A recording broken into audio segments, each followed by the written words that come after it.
Hi, I'm Javon Burton with the Partnership for Housing Affordability here in Richmond, Virginia. And one of the biggest challenges we face when developing affordable housing is finding what's called gap funding. Now, what exactly does that mean?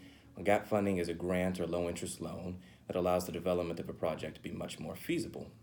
So it lowers rents for apartments, or in the case of home ownership, it sets the home sales price at a point where a first time homebuyer with modest income would be able to purchase it where they otherwise would not have been able to.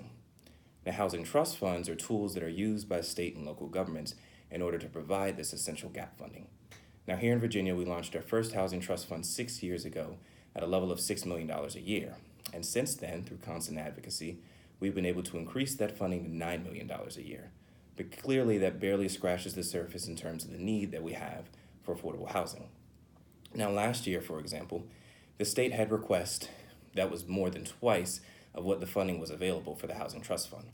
And the good news is that every year we find more and more creative ways to address the needs of affordable housing. But it's clear that we need resources, financial resources, in order to adequately meet these needs. Now, the Housing Trust Fund here in Virginia is administered by the State Department of Housing and Community Development, also known as DHCD.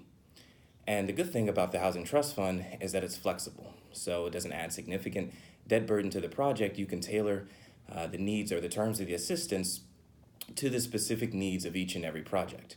And also the targeting of the funds can be adjusted from time to time as community housing needs change. Now, when we began our advocacy for the Housing Trust Fund, we set a lofty goal of having $20 million per year. And we're moving in the right direction, but we urge you to support our cause in requesting that the Housing Trust funding level be increased to $25 million a year in the coming biennium. And the trust fund makes a significant difference here in Virginia. So for first-time home buyers trying to become homeowners for the first time, or supporting supportive housing services for the chronically homeless, to even seniors who need home repairs in order to age in place properly. Right? These and many other needs are being met every single day by the Housing Trust Fund.